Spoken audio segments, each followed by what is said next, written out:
በመሞትህ ምን የሚታጣ ነገር አለ? ዓለም በአንተ ሞት ምን ይጎልባታል? ምን ታጣለች? በአንተ ሞት ዓለም ታዝናለች ወይንስ ትገላገለሃለች?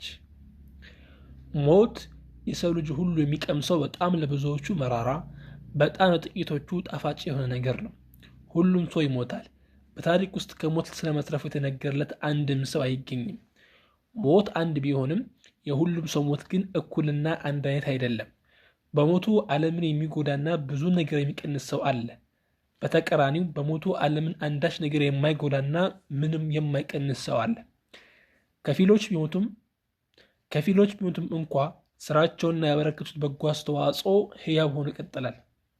ከፊሎች ደግሞ በአካልና ስጋው ሕያው ቢሆኑም ማህበረሰቡ ዘንድ እንደ ሸክምና ሞት ይታያሉ። አንተ ከየትኛው ምድብ ነህ?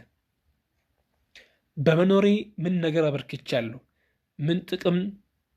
ምን ጠቃሚ ነገር ለራሴና ለሌሎች ሰዎች ፈጥሬያለሁ? በመሞቴ ምን ነገር ይቀንሳል? ምን የሚታጣ ነገር አለ? በማለት ራስህን ደጋግመህ ጠይቅ። እስልምናን የተረዱ እውቀትን ከተግባር ጋር አጣምሮ የያዙ አሊሞች ሲሞቱ ዓለም ብርሃኑን ያጣል።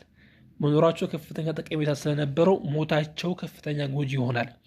አላህን የሚፈሩ መልካም ሰዎች ሲሞቱ በላያ ላይ መልካም ስራዎችን ሲፈጽሙበት የነበረችው ምድር ታነባለች። በኢስላም ውስጥ እየኖረ እስልምናን የተከተለ የእስልምናን መርህ ይዞ ጠቃሚ ነገር ለራሱ፣ ለቤተሰቡ፣ ለማህበረሰቡ የሚያበረክት ሰው በሞቱ አንድ እንኳን ፈቅ የሚል ነገር አይኖርም። በመጥፎ ሰው ሞት በጣም ብዙ መጥፎ ነገር ይሞታል።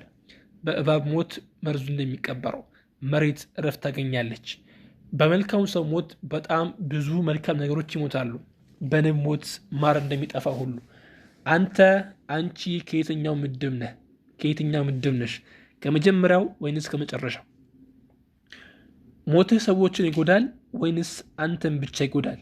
ሞትህ ብዙ ነገሮችን ያሳጣል ወይንስ አንተን ብቻ ያሳጣል?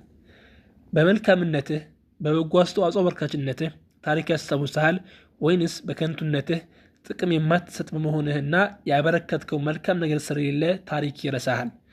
ብዙዎቻችን አላህ ዘነላቸው ሲቀሩ ተጠቃሚ እንጂ ጠቃሚ አለመሆናችን፣ ሸክም እንጂ ተሸካሚ አለመሆናችን፣ ችግር እንጂ መፍትሄ አለመሆናችን ለእውነት የቀረበ እውነታ ይመስላል።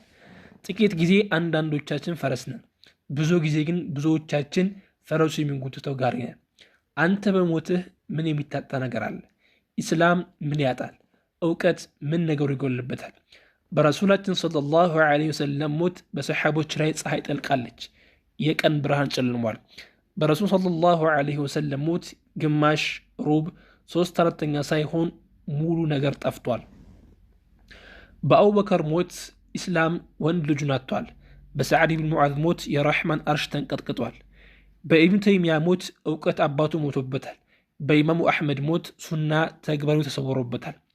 በአንተ ሞት ምን ይታጣል? ምን ይሰበራል? ምን ይቀንሳል? አሊም ሆነህ በእውቀት ሰዎችን ጠቅመሃል።